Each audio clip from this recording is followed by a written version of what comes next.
المفروض ان تنظيف الفينيرز يكون زي تنظيف الاسنان الطبيعيه. طبعا انا بوجه المريض ان اهتمامه باسنانه اللي متركب عليها فينيرز هيبقى اكتر من اهتمامه باسنانه الطبيعيه.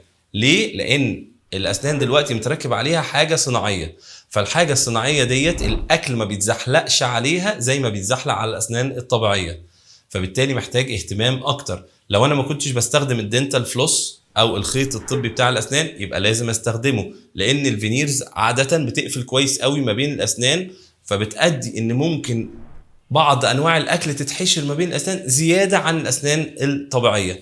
فبالتالي الاهتمام بالاسنان اللي متركب عليها فينيرز لازم يكون اكتر من الاهتمام بالاسنان الطبيعيه. ولكن طريقه غسيل الاسنان واحده. انا المفروض بغسل اسناني من اللثه للاسنان. يعني ايه بغسل اسناني في اتجاه واحد؟ معظم الناس طبعا بتغسل اسنانها بالعرض او تحط اسنانها على بعض وتغسل من فوق لتحت، وده غلط جدا سواء للفينيرز او سواء للاسنان الطبيعيه.